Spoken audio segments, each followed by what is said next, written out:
Hello there, my name is Matthew Egbert. I'm a senior lecturer in the School of Computer Science, and I'm also the Director of Graduate Studies in the School of Computer Science. And it's a pleasure to be here to be able to talk to you out there about the possibility of doing postgraduate study in our school. So I imagine that there's a fair number of you watching this video that have a good idea about why you might want to be undertaking postgraduate study. But there also may be a few of you that are not entirely sure what it's all about and what there is to be gained in doing a postgraduate degree. And I think it's worth thinking about that, of course. So the biggest benefit, I suppose, that I see in doing postgraduate study is specializing and becoming an expert in a particular area. So if you've done an undergraduate degree already in computer science, then you have a good impression of the big picture of the different topics and domains within computer science. And doing further study allows you to pick one or maybe two of those topics within computer science and study them in much greater depth.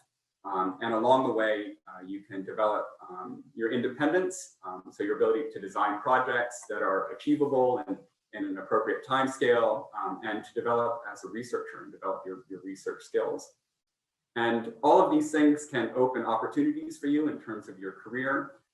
The skills that you learn during postgraduate study particularly help you if you're thinking about doing a career that involves research, but not only that. There's many career lines that become more available to you with a postgraduate degree.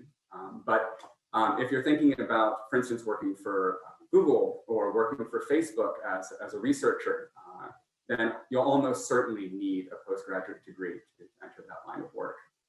And similarly, if you're thinking about carrying on and working in academia, of course, getting postgraduate degrees is essential. So I'm talking about specializing. I like this slide. This slide was given to me by a colleague, and I like it because it shows the breadth of computer science. There's a huge number of different subdomains within computer science, some of which I imagine will interest you, and some of them perhaps are not your cup of tea. But that's one of the nice things about specializing is you get to pick the parts that you're excited about and work in those areas. So each one of the boxes on this slide is a different domain within computer science, and it's a domain that we have significant expertise in here at the University of Auckland. So going from the bottom of this slide to the top, we have one axis which is going from applied computer science. So this is about using computer science to directly, hopefully improve the world in which we live. You know, this is things like educational software, health informatics, medical image analysis. And then at the top, we have the more theoretical aspects of computer science, more mathematical aspects, arguably talking about complexity, building automata, making proofs about these kinds of things. On the left, we have more artificial systems. So this is, doing computer science to study computers a little bit, to understand how we can build more secure infrastructure, better networks, better databases. And then on the right-hand side of the slide, we've got using computers to study natural phenomena. So we've got a strong cohort of researchers here that focus, for instance, in computational biology. And so this is using computers to understand how nature works. And again, there's an opportunity, especially when you're doing some of the more advanced postgraduate degrees. I'm thinking here of a master's or a PhD, to pick one or two of these areas and to really become an expert in that area. So we have programs that are appropriate for people with computer science undergraduate degrees. In fact, most of our postgraduate studies in the School of Computer Science is suited for people that have already done an undergraduate degree in computer science. I'm thinking here of our honors program, our master's programs, our Master of Professional Studies programs, and of course our doctoral programs. But we also do have options for people that don't yet have computer science expertise or an undergraduate degree in computer science. Perhaps this is a student that has an undergraduate degree in history or biology and wants to get certified in information technology. We have options available for you as well. So please check out our website to learn more about those options. We're ranked well nationally and internationally. We're ranked first in New Zealand for computer science and information technology, according to a well-recognized ranking, the QS World University Rankings. And then we're the top 100 worldwide. We have the largest computer science department in Aotearoa, New Zealand, and our staff are well connected internationally, both in terms of other people working in academia and in terms of connections to industry, again, both nationally and internationally. So you could be proud to do your postgraduate study here. And just as one indicator of that, in our school, we have 4 fellows of the Royal Society. It's a prestigious accolade. So you, again, could be proud to be associated with these researchers who have done world-class work. We have too many different graduate programs to go over in detail, and much of that information wouldn't be relevant for each of you watching this, but what I encourage you to do is to look on our website and look through the different programs that we have available.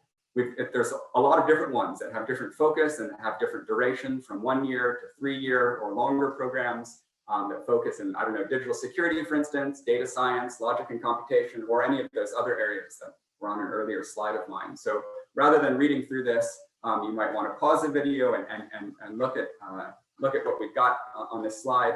But maybe even better than that is to go to the website and look at the most up-to-date information there that describes our degrees and what they're all about, their duration and so on.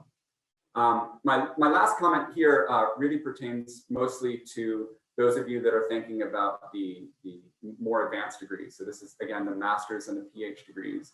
An essential part of those degrees is working with a supervisor. And so a very important first step of doing postgraduate study with those kinds of programs is identifying both a topic and a supervisor to work with on that topic. So you ideally want someone, of course, who's an expert in the area that you're interested in conducting your research in. And it's very important that you identify a topic that you're interested in.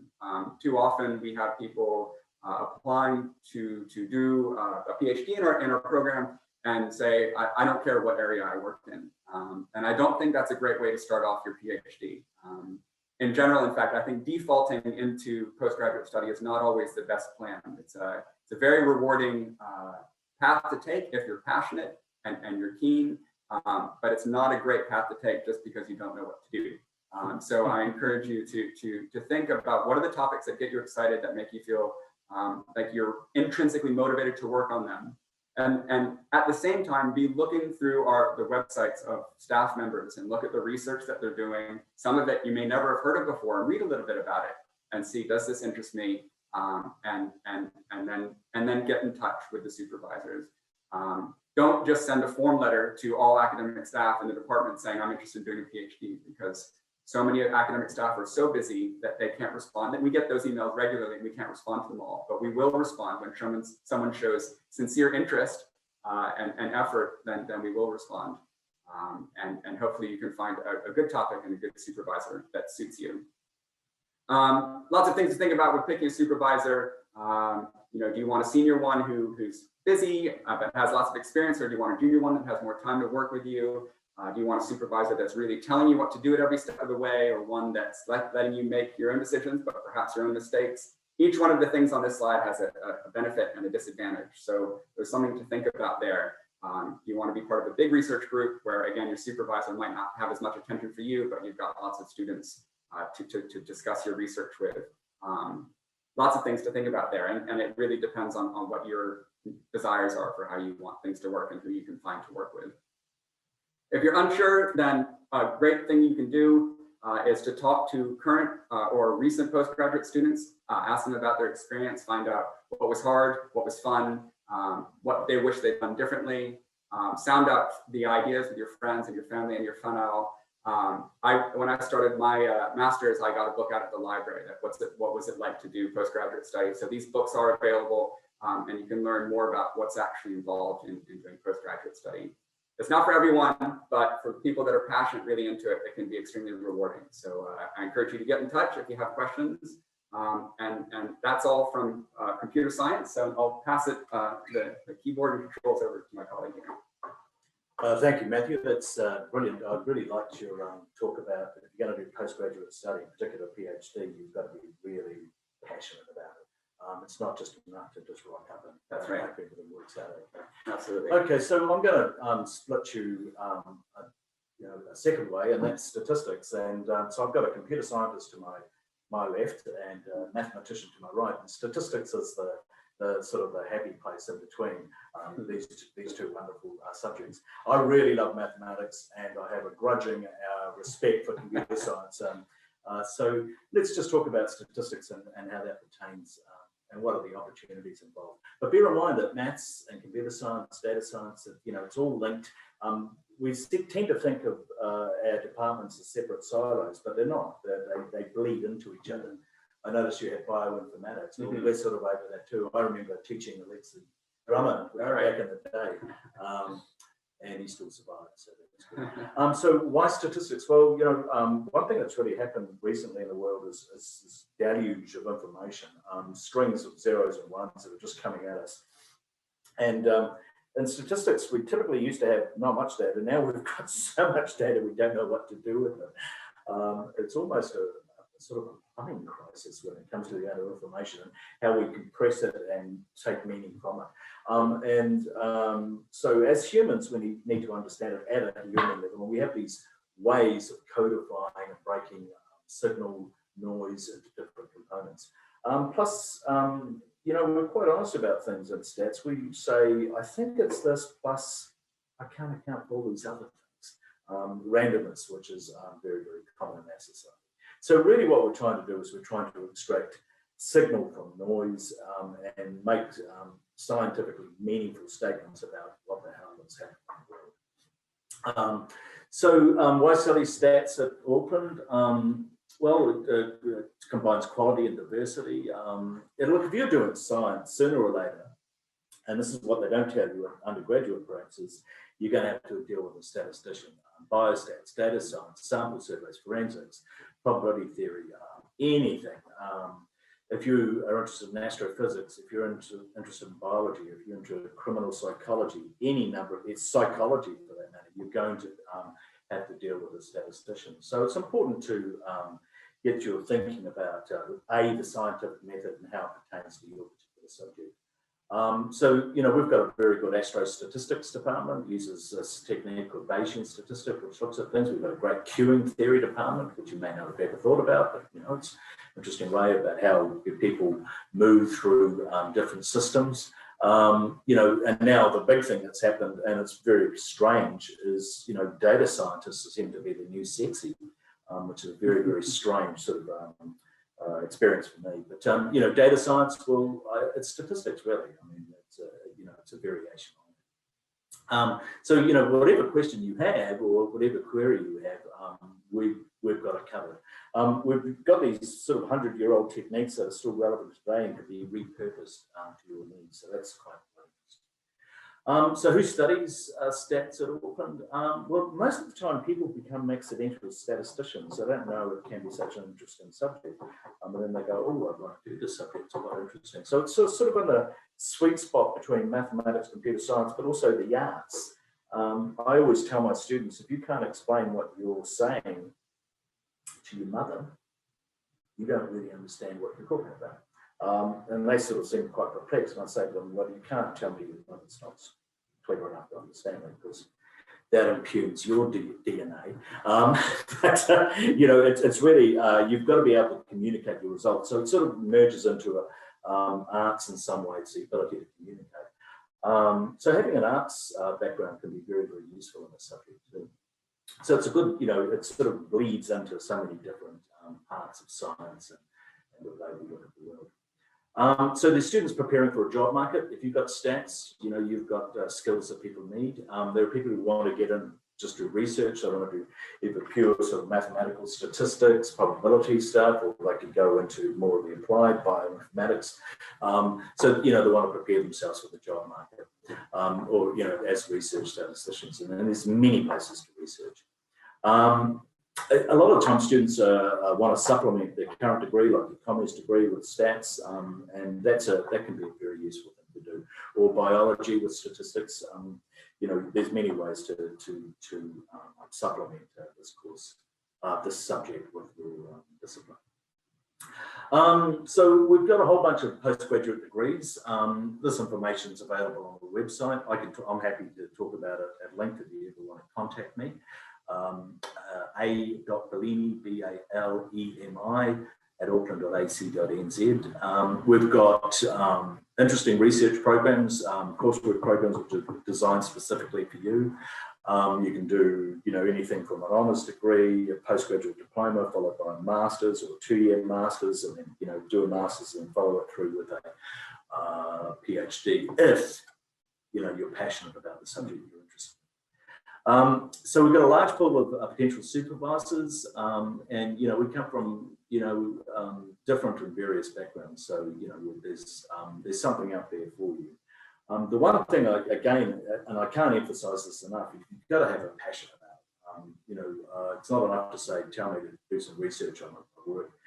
What we want is people to go, I'm really interested in this subject, can you help me? And then, we're more than willing to help. We got a big department with a big heart.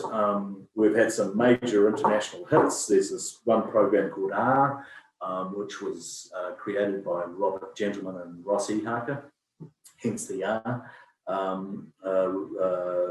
Ross Ihaka is of Ngāti Kahungunu background, and he's created this program which is free, which is the right price, and a lot of people use, and it's really taken the world by storm. We really help you along the way. I'm happy to help any student who's got some reasonable requests and guide you on the way.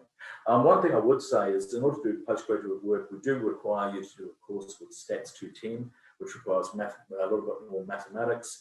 That's one thing that we're noticing with quite a few of our postgraduate students is they accidentally want to do that. They discover they're accidental statisticians and they're not well prepared, so they might have to move back and do one course called Stats 210. Just flagging that as something to be aware of. Okay, so preparing, I think I've just talked about that now. Bridging options are available if you don't meet the entrance requirements, and we're very, very flexible with that, and we really want you to be part of that department. And we're ready to help you with any with stats, postgraduate advisors. Email me. I gave you the email address, so happy to talk in any way, shape. Okay, well that's probably about as much as I need to talk about, so I'll give it to my esteemed colleague to my right. Thank you very much, Andrew. This come up. So yeah, I think judging by the traffic this morning, there's still some work for you to do in theory. Yeah. So many of the comments made by my colleagues are also relevant for mathematics, such as you have to be passionate about it. That's essential. Also that ideally you have some background in mathematics, but maybe if your background is related, you can come and discuss with us. So all these comments are also valid for us. So I want to focus a little bit on the why of postgraduate study in mathematics. And well, you could differentiate yourself from students with a BA, BCom, and BSc. And I don't mean that in the sense of, well, look, I have this degree and you don't, but I mean it in the sense of you will have demonstrated a higher degree of excellence and independence, and you will have opened up to a broader range of career pathways, because you will, I'll just turn the computer.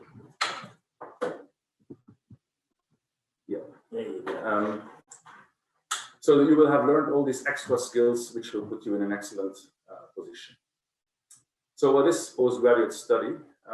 So it actually comes in different forms. So PhD is the highest degree one can obtain and will be the final step in postgraduate study, but it actually starts already just after the bachelor with either a postgraduate diploma, abbreviated as PGDip, or honors. The difference between these two is that honors comes with a research project, which counts for 2 courses, and PGDip does not. Then after that, there could be the research masters. And as you go more to the right, you get advanced and more specialized topics, and there is some degree of freedom, which will become bigger as you advance. You need to find a supervisor for all these projects, and you should do that, as Matthew said, based on your interests. Just make a choice of what you really like, maybe talk to people. And this can be of varying degrees. So you could be, mathematics is a broad subject. It could be modeling a concrete problem and potentially like programming it. So you'll need some computer science skills for that, maybe some statistics skills as well. More on the pure mathematical side, it could be a literature study of a quite abstract topic that's at the PhD or honors level. Master's and PhD, you have to have more original results, but it's not to be expected. You can prove a new theorem on an abstract theory at honors level. In a more concrete topic, so some topics like combinatorics are more easily accessible than others, and there you could try to obtain or prove a new result. And then one thing which is also important, so we have the traditional sort of pure mathematics, applied mathematics, but in the last 30 to 40 years, there has been a real emerging study of mathematics education, which aims to understand how students learn in general, but mathematics in particular, because the subject is often a bit perceived as difficult and different from others. And so we have researchers in that unit. And you could investigate a question in there and then do some data analysis. Again, some statistics will likely be involved, and write down a synthesis. So this is different in approach to the other one. So there's something for everyone, I would say. So how does it differ from undergraduate study? So that's quite important to know. So there's always benefits and drawbacks, as was said before. So first of all, the course speed is a lot higher. So in undergraduate, typically the lecturer will fill in all the nitty-gritty details during the lecture, which you might find tedious at times, but on the other hand, a lot of the work has been done for you. So here, this will not be the case. So in some sense, the lectures might capture more interesting ideas, but you will have to probably work a little bit harder afterwards. That's aligned with that is independence. You are required to think much more independently and come up with creative solutions. So the assignments will typically not be run-of-the-mill applications of arguments you have seen in class. They will be a little bit harder. It might take you like a few hours. You might get stuck, have to revisit things. On the other hand, you're not pestered as often with having to hand in tutorials, assignments. So you have more freedom to arrange your own work, which is a skill which is vital, whatever you're going to do later in life. Your boss is not going to look over your shoulder for 5 minutes. At least I hope that won't be the case. It's interactive. So this is, for me, is one of the big upshots of postgraduate studies. That undergraduates typically there's 100 or 200 people there. Here our classes in mathematics typically have around 5 to 10 students. So they are sufficiently small that you can interact with the lecturer, but also you will develop great connections to your classmates. I can see our groups are always like a group of friends, and they also see each other for sports or other activities. So it can be really beneficial also socially. So why should you do postgraduate studies? So well, first of all, I said intellectual curiosity. This aligns with the comment that was made before. If it doesn't interest you, you're not going to like it, and presumably you're not going to be very good at it. If you don't like something, it will be hard for you to put in the required amount of effort. So if you have that natural drive to sort of like, oh, we saw this in this second year course, but then the lecturer told us, oh, this was out of scope, or we don't need to worry about this. Maybe you wanted to worry about it. So now you can capitalize on all these basic skills you have developed in your first 3 years and actually explore new questions. And you will see that many of our courses touch upon unsolved questions. So you can quickly get to the fore of where research is. Critical thinking. So the exercises, as I mentioned, are way less straightforward, and they will develop your ability to solve complex problems in a timely and rigorous manner. So I think if you would, even if you don't have interest to pursue mathematics as a research topic later, this will be a skill that any employer will value very, very highly. And it will make you also adaptable to learn new things. I mentioned before, independent work.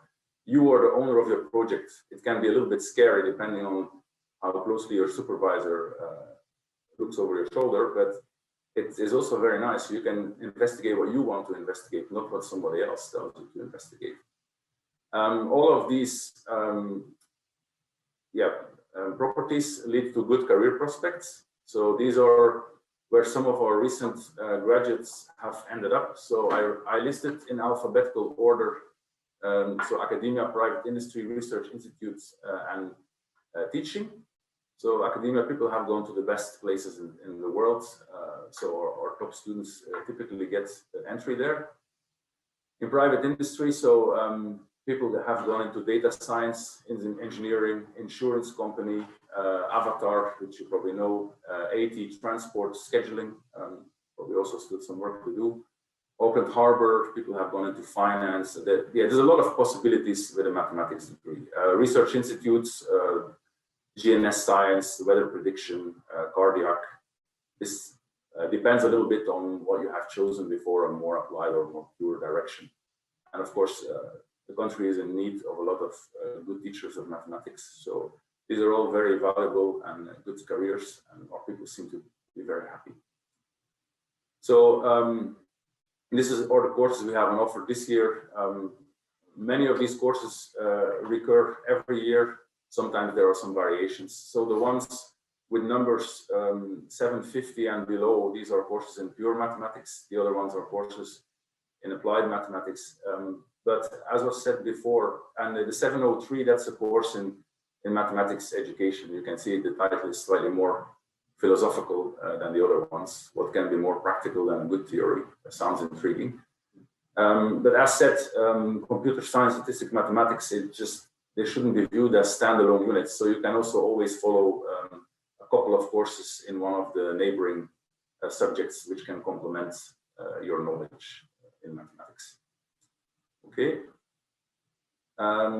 If you want to apply right now, then you should visit the postgraduate applications website. And if you want any more information, you can contact Matthew, Andrew, or myself. Thank you very much for your attention.